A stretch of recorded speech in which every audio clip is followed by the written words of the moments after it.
Welcome, friends. I am so excited about this week's show. We nailed it. We're going to have fun, and we might actually learn something. This week, we'll be joined by Rabbi Craig Lewis of the Mizpah congregation, by Amy Donahue of the River City Company, by Heath Hanson, one of the owners of the Naughty Cat Cafe.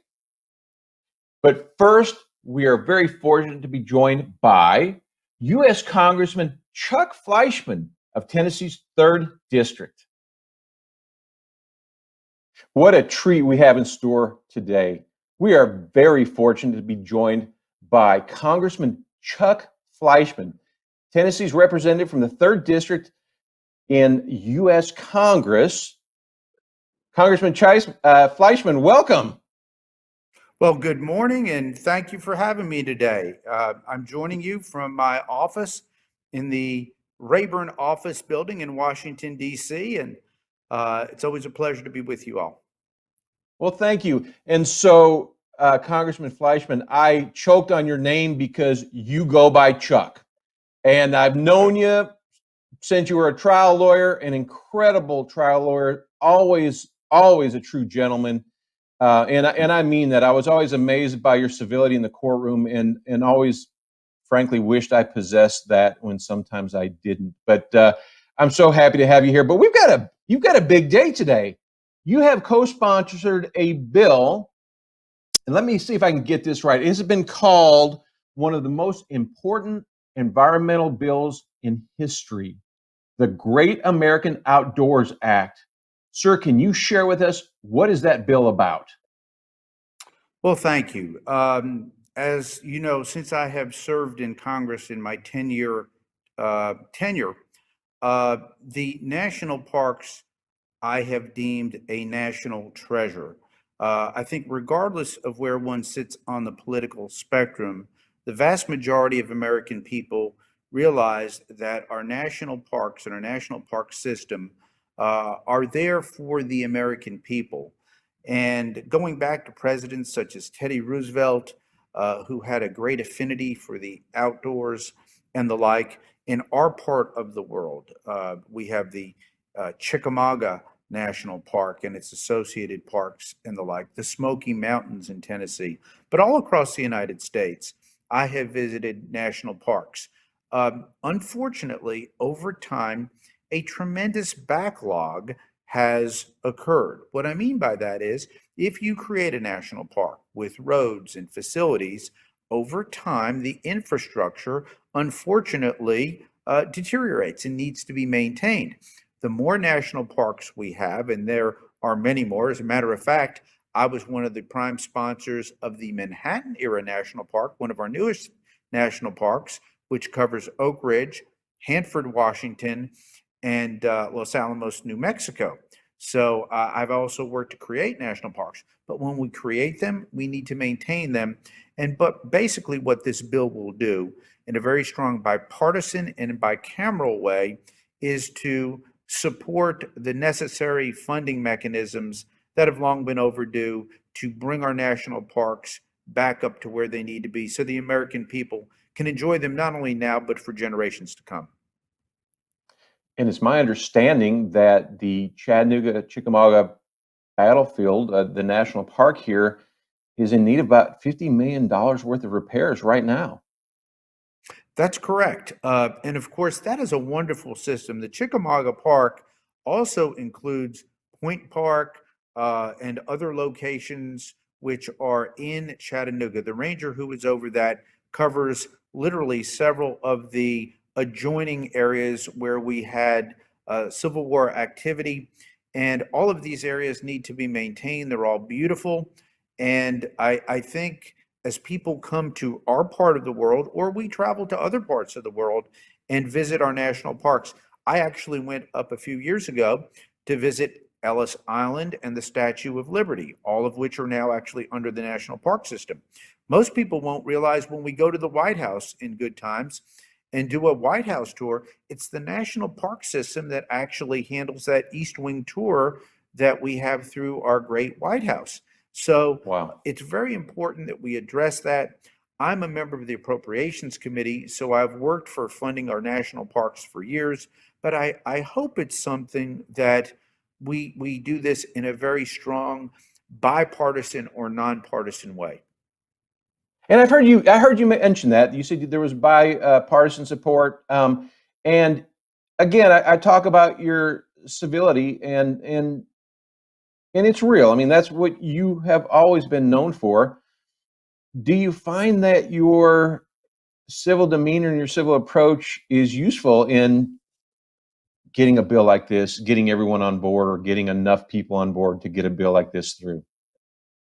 It's useful at a time like this, yes. It's also useful at a time right now where I think in America, let's face it, I'm a conservative Republican. I represent a wonderful part of the world where overwhelmingly I've been elected by large majorities, the vast majority of people who disagree with me. But I'm cognizant of the fact that there are constituents of mine who do not. I try to show them civility. I try to show them the time and the respect to deal with that.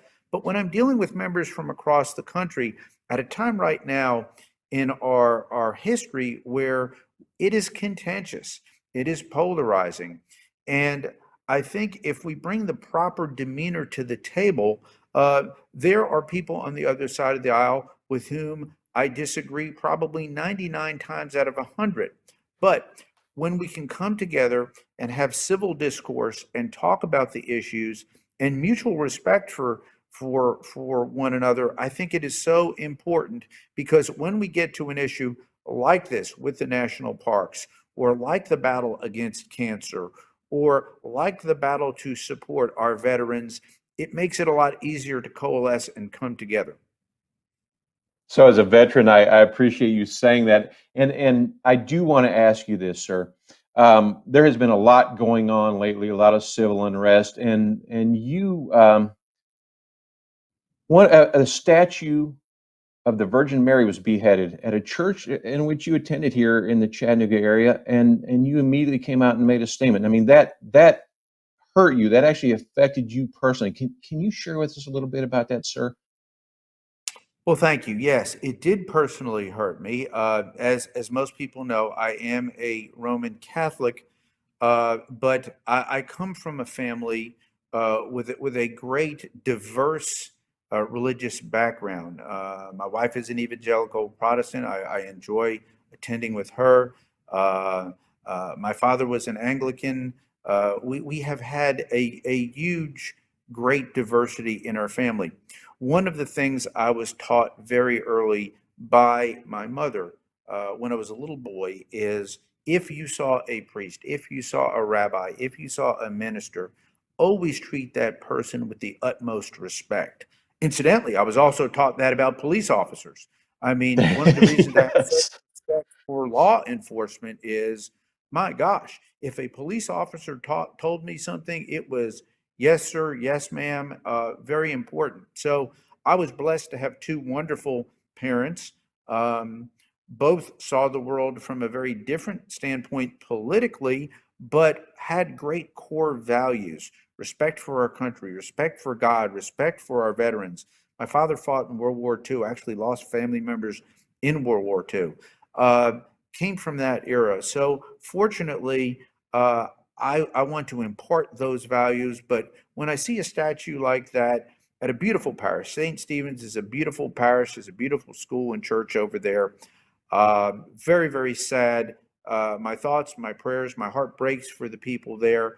But this will show us we need work to do in America. We need to be better than this. It's very sad. It's wrong. And we need to condemn this type of violence. Yeah, and we're seeing a lot of statues from all over getting taken down, cemeteries, churches, synagogues. Uh, Is I'm not asking you to look in your crystal ball, but is there an answer to this? I think we're missing some fundamental level of respect and decorum, and basically, as a Boy Scout, I think I Yes, mentioned to you me before we too. went on that. You were probably a better Yep, Boy there you Scout go. than I was. Yes, I was a Well, Boy I did Scout. make Eagle, but my brother made Eagle, so I There had you to. go. But I did our not. Well, service pro congratulations. And you were also a military officer. So thank you for your service to our great nation. Appreciate that so Congressman much. Fleischmann, I will tell you this, that the thing on my resume, when I clerked at some large law firms and decided I wanted to be on my own, I went in the JAG Corps course first, but Eagle Scout, that meant a lot to so many people that interviewed me. But what I was going to get to is we spent a lot of time working in the Chickamauga National Park, cleaning it up, preparing trails, and doing our work. I was up in Isle Royale, which is up in Michigan, and we backpacked and got leeches on ourselves. But in the Scouts, there's something called citizenship in the community, citizenship in the nation, and citizenship in the world. You constantly learn citizenship.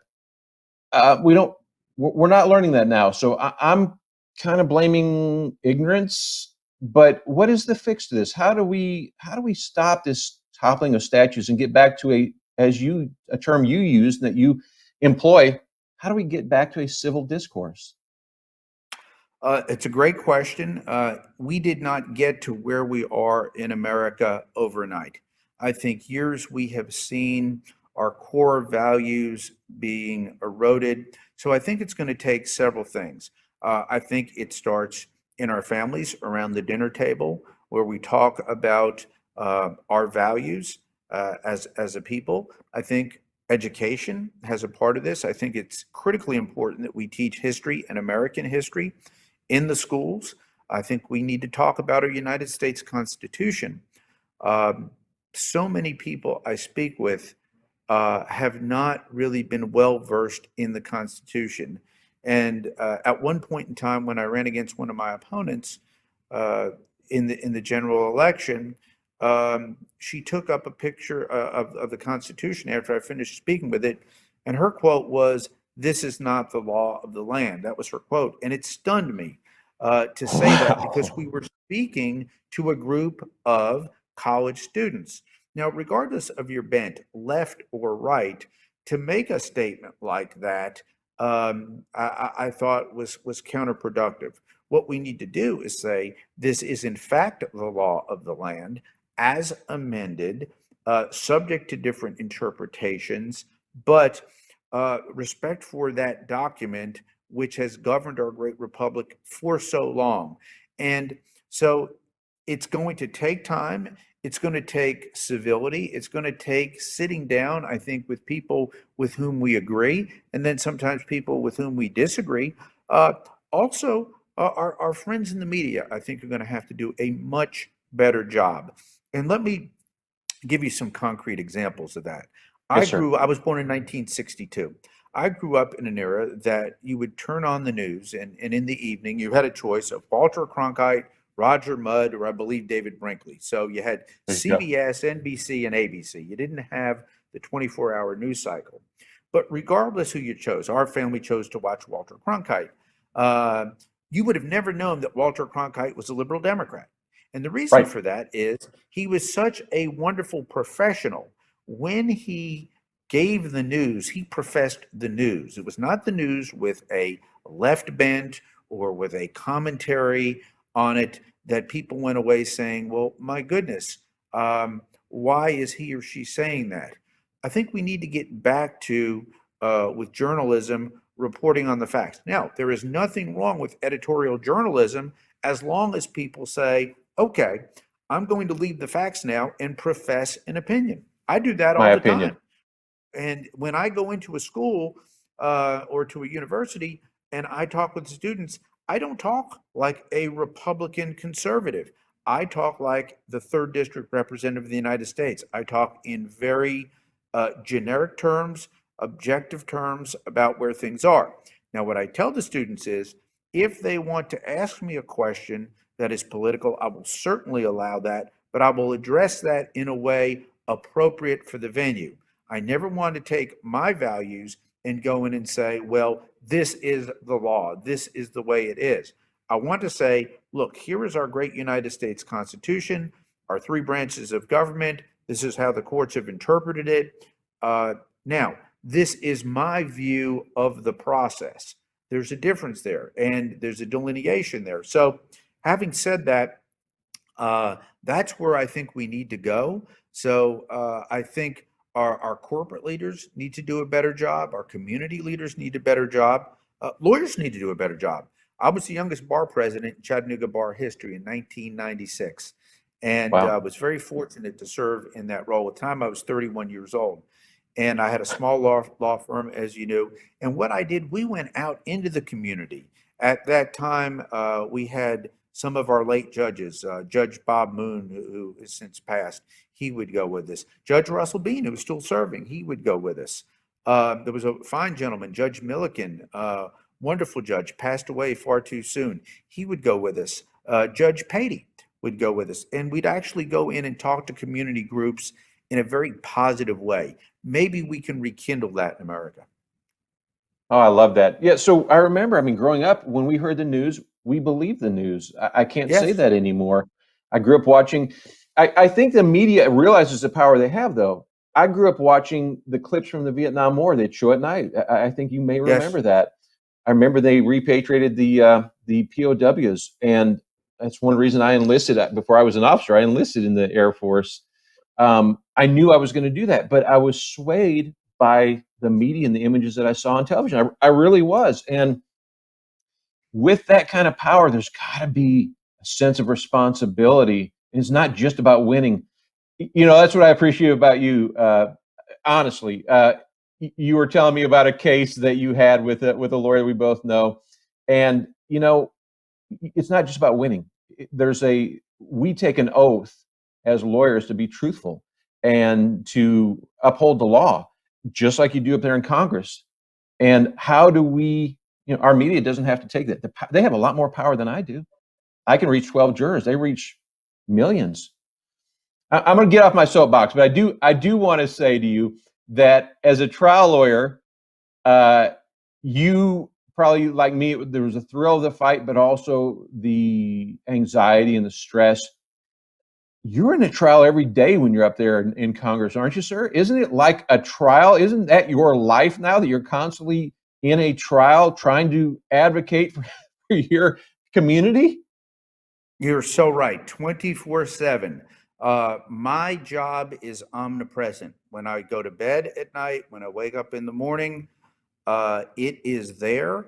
My constituents are there calling, texting, reaching out.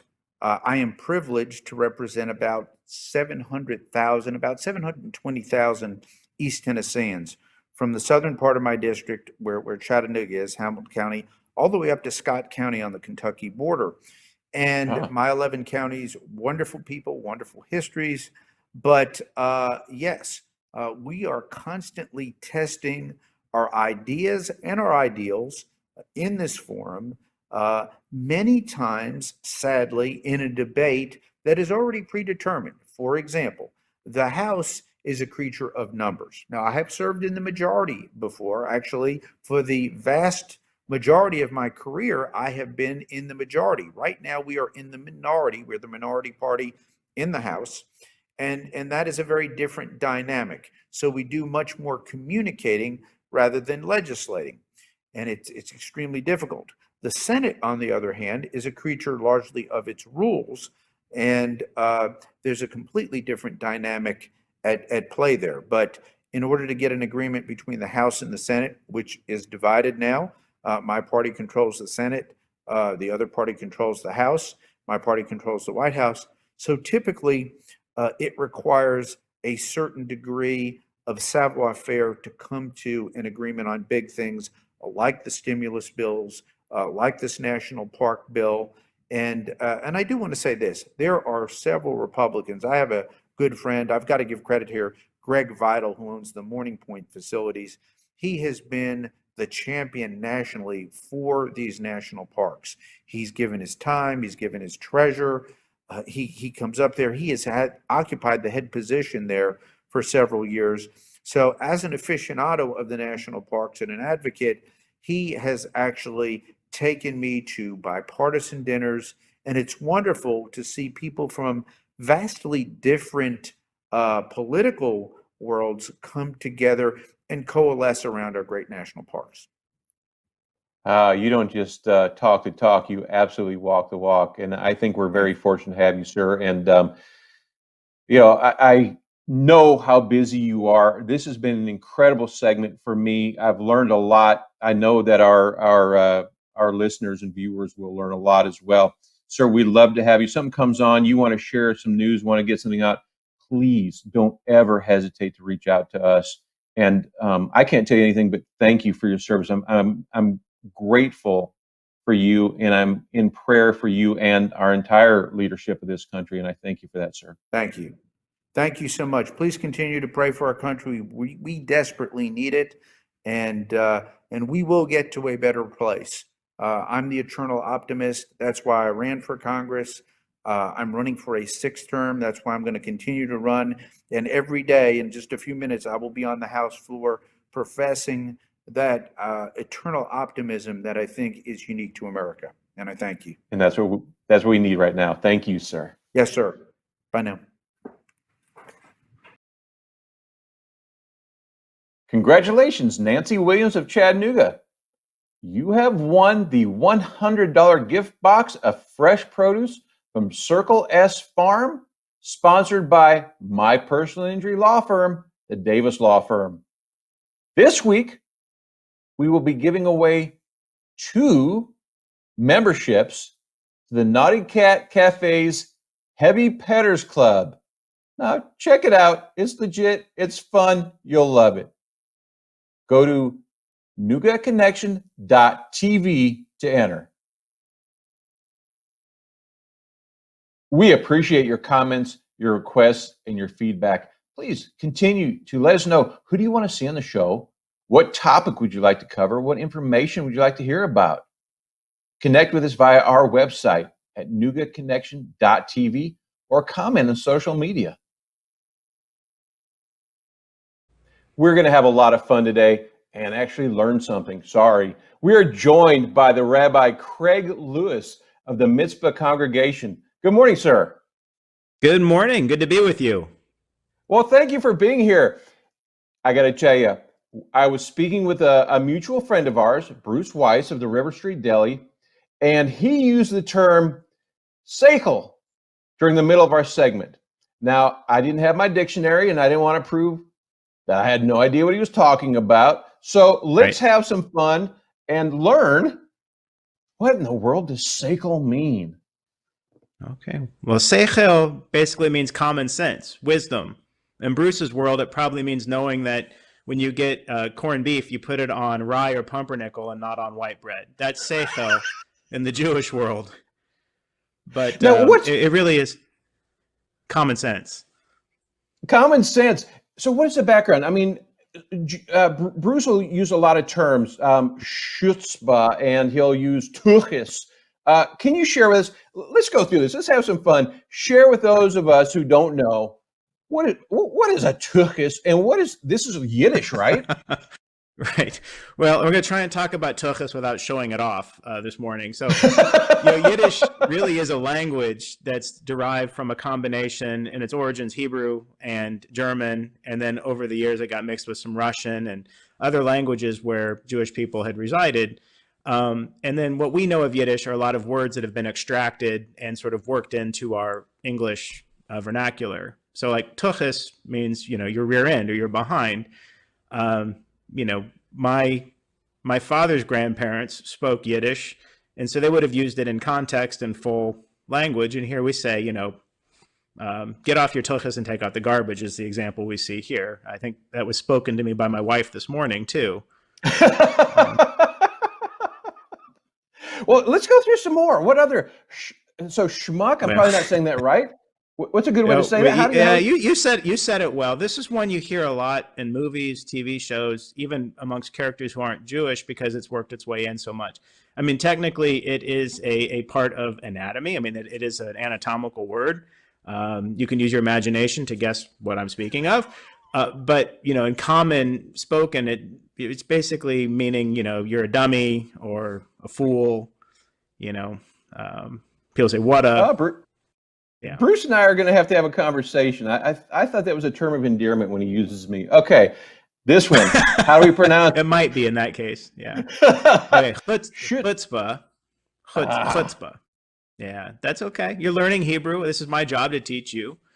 But yeah, so the ch, that guttural sound in the throat. Chutzpah is really, it can be being cheeky with somebody. Oh, that guy has so much chutzpah the way he spoke to me. Or it could be really active defiance against the odds, or the weaker rising up against the stronger. Alan Dershowitz wrote a book on chutzpah and talking about how that's been a survival mechanism for the Jewish people. Is that when other people have said you shouldn't be here, we've had enough chutzpah to say yes, we deserve to continue on. Oh, that's very cool. All right, Meshuggah. Tell me how I should say that. Meshuggah. It means foolishness. I like the example here. Don't have time for this Meshuggah. It's if people are acting crazy or off topic, you just call it Meshuggah. And somebody who exercises Meshuggah, you can say that they're Meshuggah. And right. That might be a good one for you and Bruce to discuss. Yeah. Yes. Oh, now I love this. Schmitz. I'm going to have a Schmitz. Let's talk about Schmitz. Every Chattanoogan in July needs this one. Schmitz. You walk outside, the humidity hits you, and I'm schwitzing. And, we get that in Temple when the air is not working. It's all everybody's got the sweaty armpits going on. That might be under my coat right now. I'm not going to show, but yeah, that's it. To schwitz is to sweat, perspire profusely, frequently. So you've got to have some chutzpah to get through the schwitzing during the morning, when you're at the what service? Tell me. Let's move into that a little bit. Yeah. What is your service? What do you call the service that you have at your synagogue? You're at the Mizpah congregation. Well, I mean, in Hebrew, right? The Hebrew word for service is tefillah, which is prayer. So we can say, we're gathering for tefillah, or some people might say we're gathering for a minyan. And a minyan is referring to the minimum quorum that's required for a service. So it's usually 10. So when you gather to pray, you can say, we're having a minyan at 6 o'clock, or you can say we're having services, or we're doing tefillah. They're really interchangeable. Okay. Now you have a beautiful building. Can you tell us a little bit about the history of the synagogue? Yeah. So the building we're in is the third sanctuary that Mizpah congregation has been in. It was constructed in 1928. It was funded and largely by the Adolph Ox family, who they were the publishers of the Chattanooga Times and then also the New York Times. And he dedicated it to his parents' memory, Julius and Bertha. So we have a strong tie to Ox. Yep. Ox of the Ox German Highway, Jewish right? family. Yep. Yeah. Same family. Yeah. Okay. Wow. All right. Well, and so what is let's talk a little bit about the size of the Jewish population here in the Chattanooga area. Well, 1,500, and I want to say growing. Not fast enough for anyone here's taste, but we are growing, and we are a very strong, thriving Jewish community. So I'm looking back at all these pictures of some great celebrations when we were all in the building together. When you were all in the building together, let's talk about that. You are suggesting that you no longer are having, you're no longer in the building together? Well, of course, with the COVID and quarantine, it's been several months since we've been able to congregate as a congregation, and we've been gathering online through Zoom primarily. And we also have streaming service, and we've made use of Facebook Live, and we've continued to conduct our worship on Friday nights and Saturday mornings.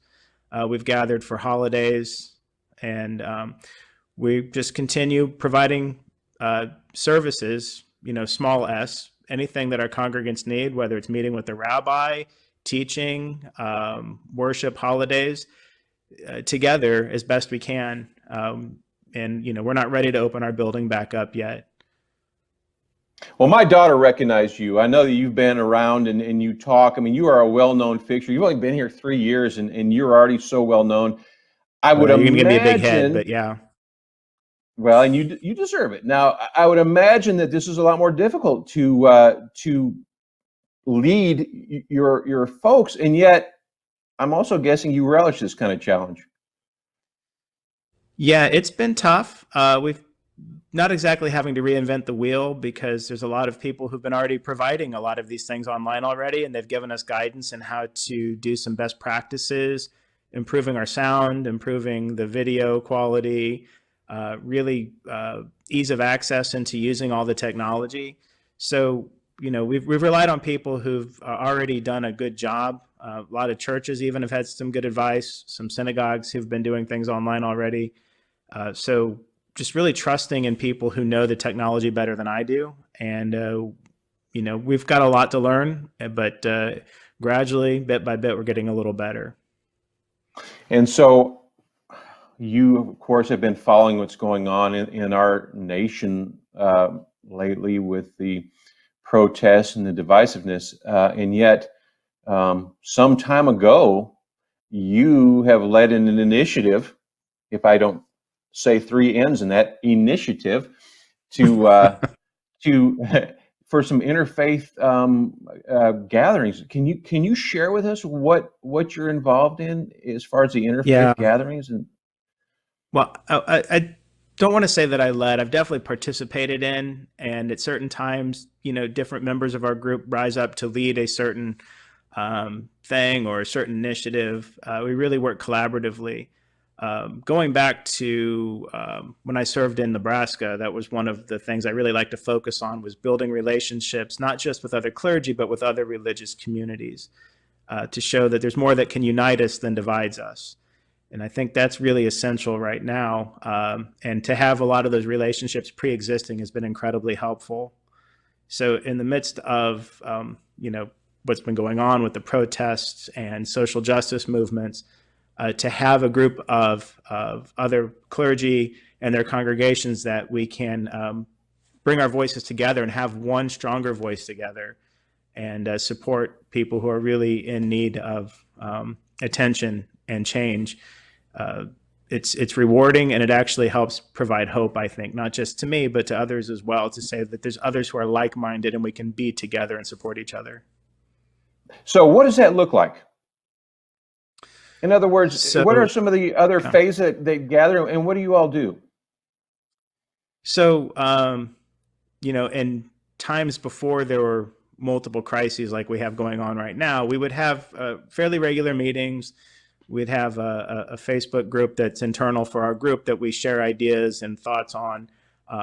Think about some initiatives that we want to be engaged in the social political sphere. Maybe some ways that we can support each other and just do dialogue.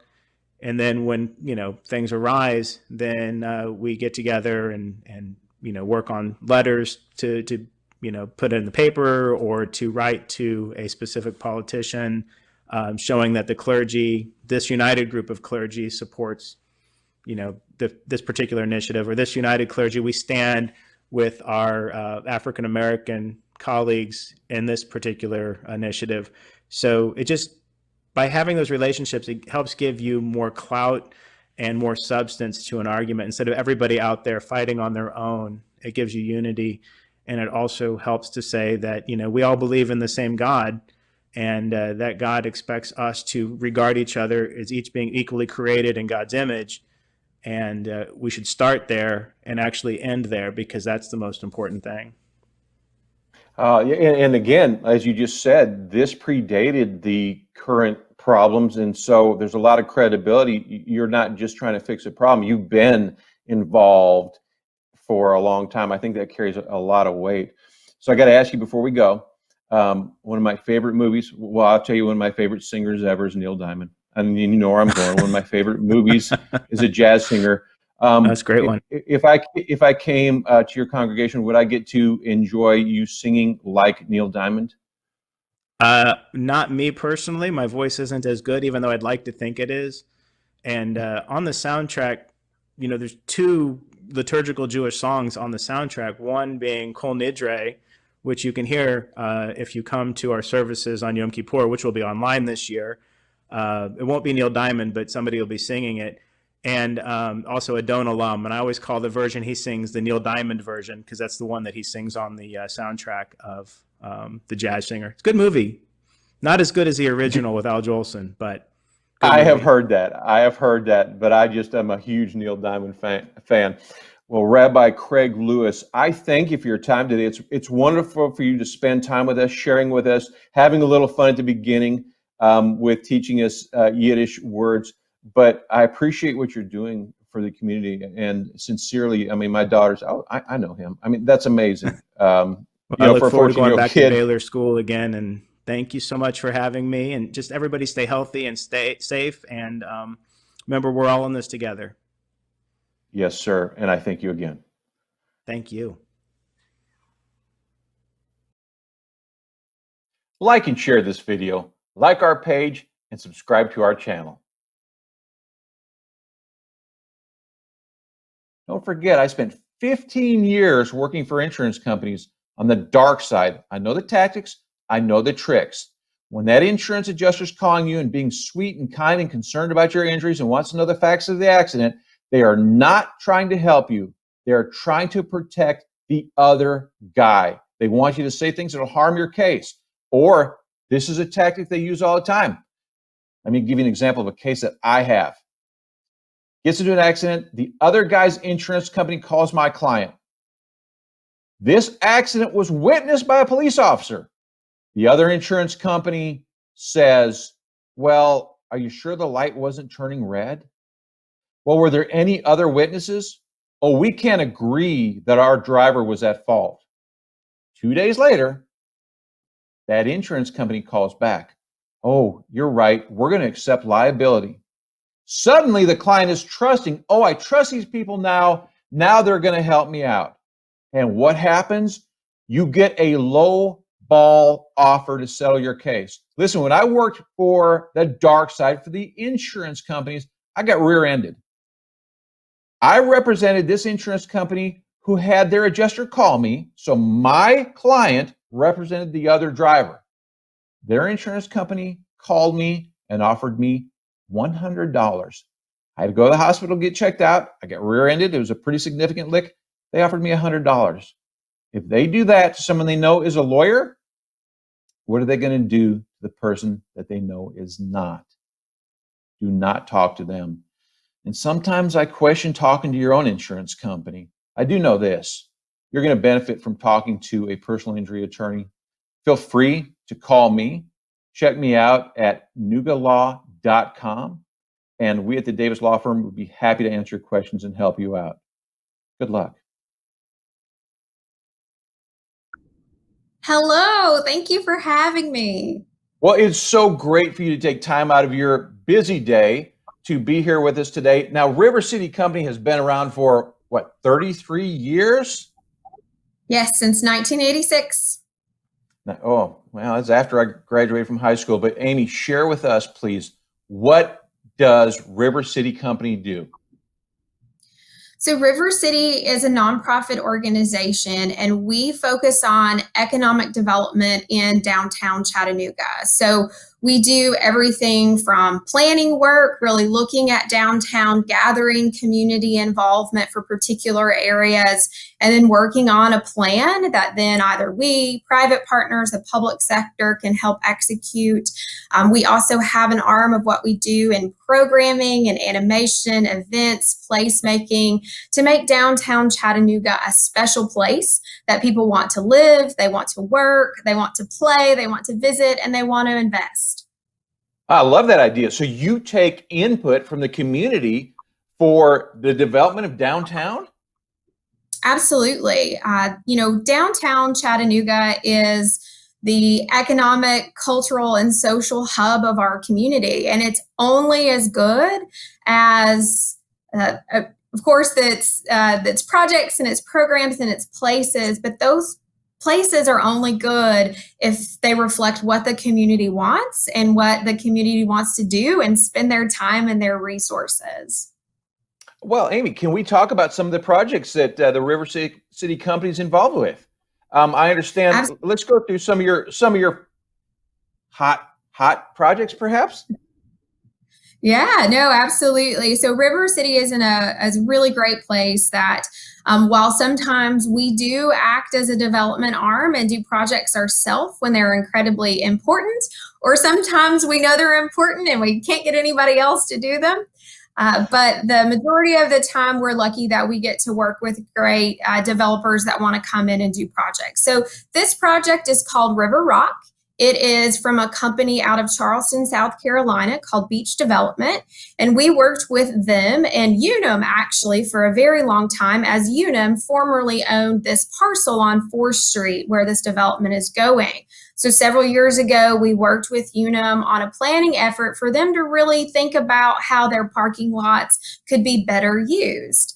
And so Beach Company came in, bought this development, River Rock. It's on 4th Street. If you're heading east on 4th Street towards UTC's campus, it'll be over on your left behind Sports Barn. And honestly, all that was a big old parking lot, if you can remember, and one that we know that was incredibly underused. And so that is on schedule. It's under construction now. If you drive by, it looks different every day. And it's going to be 163 apartment units with about 16,000 square feet of retail on the first floor. So it's key for any neighborhood, but especially downtown, for us to increase our residential population, get more people living in downtown. Even if you don't want to live downtown, that's a great benefit for you, because the more folks you have living downtown, the more amenities, the more retail and restaurants and services and fun things that you'll also be able to enjoy. Oh, I love that. A planning concept instead of just haphazard. We've all been to those cities that it's clear it was haphazard. So let's talk about a few more of your projects. What else do you have going on? So this is a fun one called the Scramble. And so now this is a public project. So this is one. Private development is great and it's necessary and we have to have it downtown, but this is a development that, you know, it has public purpose. It's for everyone. So this is called the Scramble. If I have any hikers out there, when I say scramble, you know exactly what I mean, that you're kind of going from rock to go forward on a trail. This is actually 1st Street. So if you're on Market Street and you're looking up the hill towards Bluffview, this area was where there used to be a funicular there. That's your fun word of the day, funicular. It was a kind of like an elevator that kind of moved you up that hill. Unfortunately, it didn't really work most of the time. And several years ago, the city auctioned it off and there was really just a big hole there. And so instead of just thinking, you know, what can we do to fill the hole? We came alongside a lot of other community partners and we tried to really think about what could be a great, fun project. That's a really important block. It connects the Aquarium Plaza up to Bluffview. And so how can we create a space that that matters, and it's also a space that people want to go to? So you'll still be able to go up the steps or take the sidewalk, but that area that you see there in the middle with the landscaping and kind of the boulders, you'll be able to sit on those boulders, jump from boulder to boulder if you're daring enough. There's also going to be circulating water underneath that. It's a stormwater measurement. So you won't be able to touch the water, but you'll be able to hear it. And it's going to be a really fun addition to that block. And the Scramble is set to be complete November of this year. So it's going to be one you'll be able to see and enjoy very soon.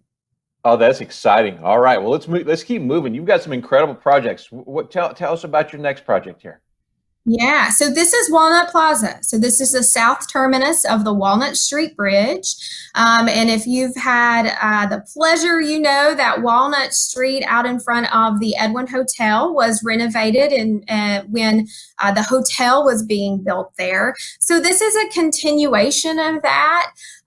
You know, especially before the hotel, if you drove up on Walnut Plaza, it was kind of confusing, right? You didn't know where you were supposed to be. You probably felt like you were doing something wrong if you went down to the end of the bridge to turn around.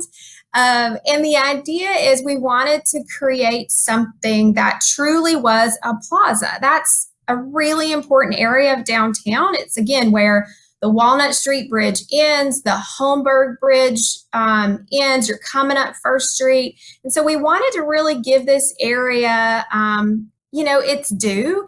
In addition with the plaza work that, and all of these projects, the Scramble, the plaza, these public projects are done in partnership with the city of Chattanooga, of course, to do that because they are public spaces.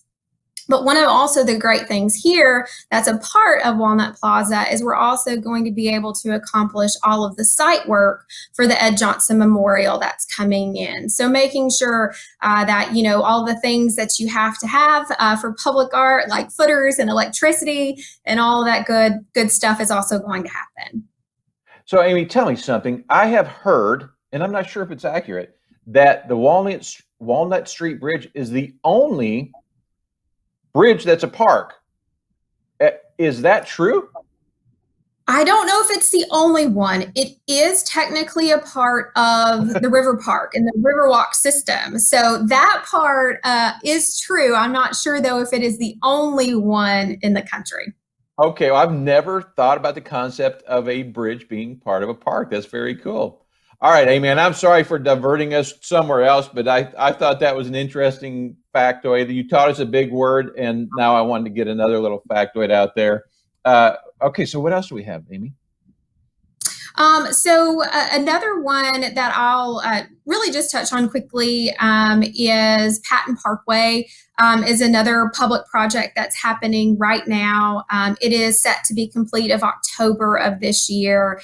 And really, that's just a one block area right in front of the volunteer building. But again, it's going to be a great plaza, going to be much more pedestrian friendly and for fun events when we can have events again. And got some great public art there as well. So Patton Parkway will still be able to drive on it. There'll still be parking, but the idea is we want to create a really fun, engaging space. Also, fun fact about Chattanooga, Patton Parkway, there used to be a building in the middle of the parkway, and that was our first city market. It was also the location of our first city hall in Chattanooga. So yeah, fun facts, Chattanooga trivia facts of the day. There we go. So that's, yeah. I'm sorry for yeah. So again, off. Patton Parkway is going to be finished in October, and again, it's going to be a great additional public space for downtown. I think this terrific idea. I moved here in 1977. And I was 12 years old, and that wasn't long. I think it was 8 years after we were announced as being the dirtiest city in the country. And now look what Chattanooga's become. It truly is amazing. I'm not suggesting it's perfect, but it's amazing, and you all have a huge part in that. So, Amy, people are watching this and they look and say, "Love it! I love project. You know, this particular project. How can I get involved? How can I contribute? What can I do?" Tell us, share with us, what can we do to get involved in a pet project that has grabbed our attention? Well, right now, we really need the community to be involved in the One Riverfront planning process. That is the current planning process that's happening. And I know that some folks say, well, the riverfront, right? We've done a lot of work in the riverfront, and that is true. The riverfront was really the genesis of our revitalization as a community. And the end of last year, we kicked off the One Riverfront planning process, had some community meetings, again, when we still could safely do that. But the idea was that the riverfront isn't finished. And when people say, well, why not? I normally ask them, well, when's the last time that you went to the riverfront when maybe you weren't visiting one of our, cultural attractions when you had somebody in town? And then that will probably answer your question. So we want to make sure that the riverfront is first and foremost for Chattanoogans and people from Hamilton County, that they feel like it's their riverfront. and help us plan for the next 5 to 10 years of things to happen there. And we know if we build a great, fun, energetic city that locals love, that visitors and tourists will follow. So with One Riverfront right now, of course, our timeline is a little different than we had normally projected, but the 2 ways you can help is go to the One Riverfront Child website. There is an online survey evaluation form there where you can tell us your thoughts and hopes for the riverfront. And then also, if you're willing and you want to, if you have a group, whether it's a church group or a community group of some type, a neighborhood association that you would want, we would love to host a virtual input session with your group just to hear more ideas and get more input, because it's going to be River City's body of work for the next 5 to 10 years. And we've always, of course, been all about the riverfront, but we're really doubling down on what we can do in that area, again, just to help grow not only the cultural offerings, but really just create a space that all Chattanoogan's want to go and want to go more often. Oh, what a great idea. And Amy, I thought you were going to say, if you build it, they will come. Reference to a baseball movie. I won't get too deep into that, but some people will understand that. Amy, this has been a great segment. I have learned a lot. I think I'm in the know, but I get someone like you on here, and I learned so much. And Amy, I thank you for coming on and sharing this tremendous information. It's really good to know, honestly, that we are not just throwing places together. We have a plan, and you're getting community involvement because there's some incredible ideas that can come out of brainstorming. I'm a big believer in that. So this is just a great project, and I appreciate what you're doing for us, Amy. Thank you so much. And again, we couldn't do any of the work that we do and be successful without community input. So we hope more and more folks see that and understand that their voice is powerful and it's necessary. And if you want Chattanooga to be even more of a great city and a great city for you and your family, being involved in projects like One Riverfront is a great way to do that. That's awesome. Keep up the good work. Will do. Nooga Connection is sponsored by my law firm, the Davis Law Firm, also known as Nooga Law. If you've been injured, perhaps in an accident, you want a former insurance insider like me who knows all of the ins and outs. We are now joined by Heath Hanson, the co-owner of the Naughty Cat Cafe. Hello, Heath. Good morning. How are you? I'm doing great. Naughty Cat Cafe, maybe a name I would expect to see on the streets of Amsterdam, not down here in Chattanooga. Tell us, what in the world is the Naughty Cat Cafe? The Naughty Cat Cafe is just like any other cat cafe, and what we are is a giant foster home for the county animal shelter. So my wife and I created a big fancy lounge full of art from all over the world, fancy furniture, smooth jazz music, and we filled it with 35 rescue cats from the Hamilton County Humane Society and the Pet Placement Center. And people come and they visit with these cats and they relax and they escape reality. They shed stress, and they save lives at the same time because all of these cats are up for adoption. And so far, in our first year, we have adopted out over 400 rescue cats. So while adoption is the ultimate goal, it is most certainly not the expectation. We've had thousands and thousands of people who come here, not because they're crazy cat people, but because they're animal lovers, and they want to support the community through supporting the facility. Oh, what a great idea. I mean, so you lure them in to get the love of an animal, and they fall in love with this poor little kitty and decide to take it home. I think that's a great concept. I mean, building the better mousetrap, right? Let me ask you this. Cat cafes, that seems like a relatively new concept. I understand there's about 150 in the United States. It's true. The concept actually originated in Taiwan in the late 90s.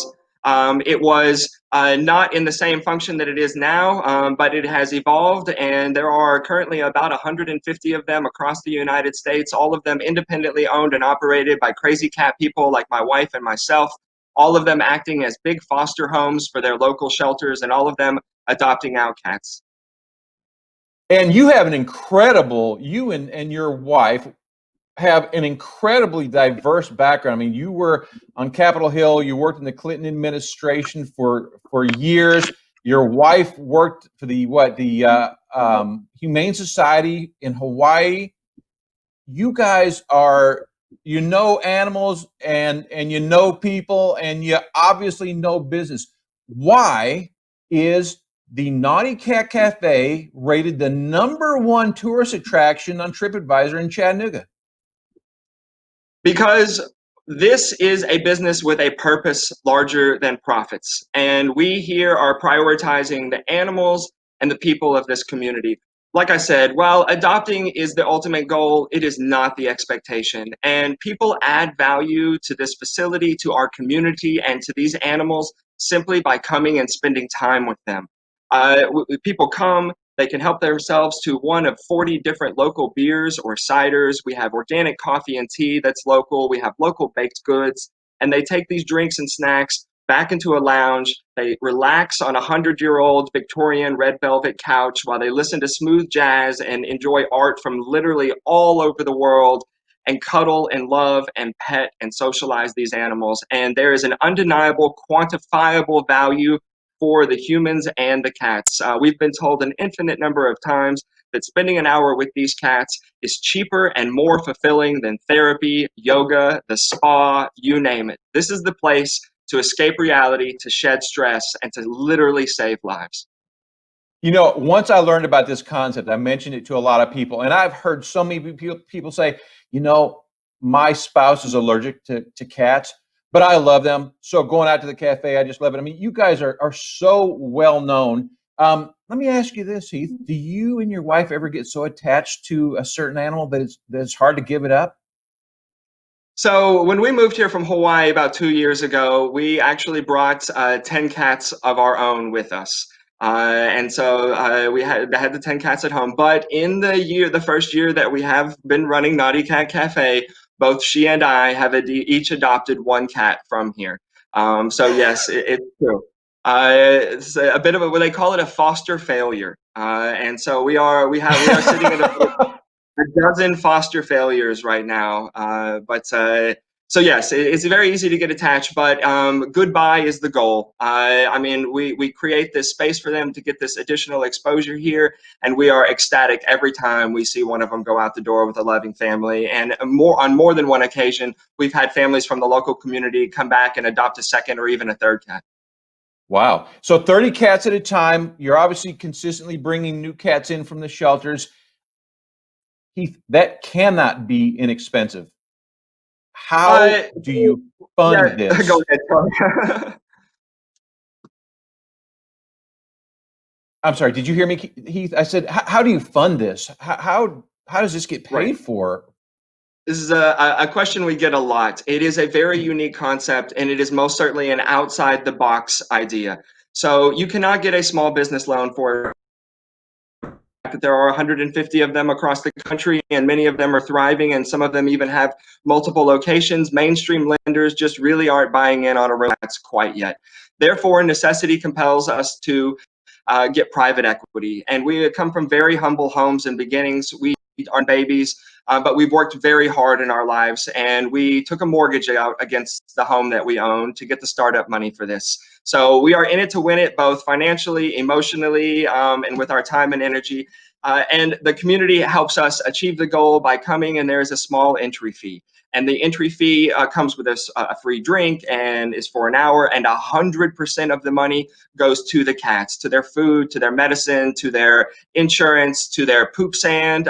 We spent $11,000 last year on litter, just to give you a little tidbit of what it costs to run a cat cafe. So It is a small business with a nonprofit mission statement. Guests who come in here can be rest assured that all of their money goes directly to the cats and helps sustain the facility. We get a lot of tourists that come. We're at the base of Lookout Mountain in a very strategic location. And what's great about this location and this dynamic of this concept is that guests who are traveling here from other locations, they're on vacation. They miss their cats.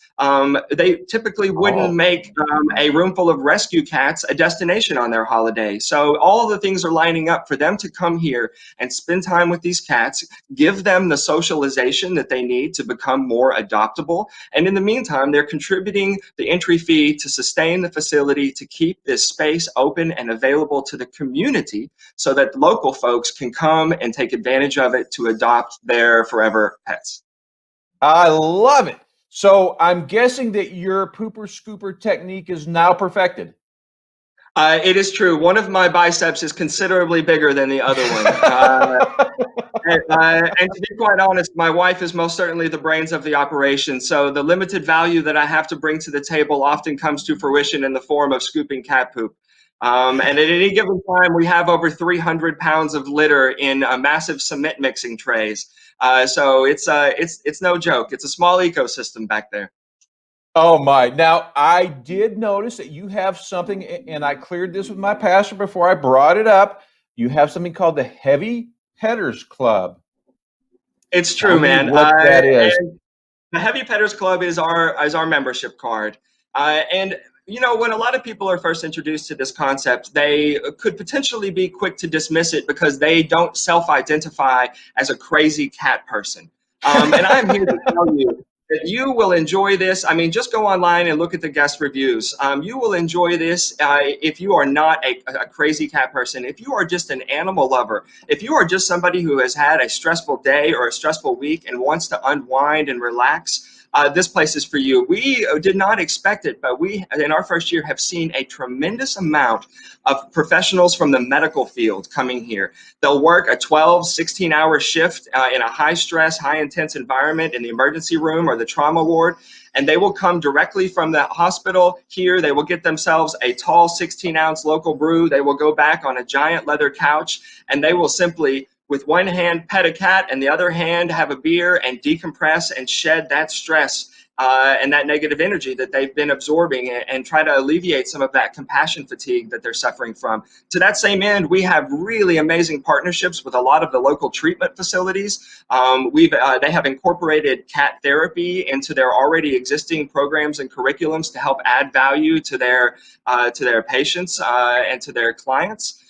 We also have a lot of the local high schools that will come and do for either a small animal biology class, a small mammal class that my wife can host. We've also had a ton of photography clubs, book clubs. So it's not just for crazy cat people. And what we found recently, back to the Heavy Petters Club membership, is that with the new dynamic of COVID, a lot of people are working from home. And sometimes the home environment is not always conducive to being able to concentrate and focus in a calm environment. And so we will have people of all professions bring their laptop, come down, pay for an hour, get a big old cup of Mad Priest coffee, and sit back there in a little setting in a big leather armchair with a nice teak table. And we have high-speed Wi-Fi, of course, and they will just work from here with a cat on their lap. And it, again, adds value to the cats and provides yet another space in the community for people to come and to work. So the Heavy Petters Club is for those people. Those are the people that recognize the value that it provides to the cats, but also to themselves. They want to come back more.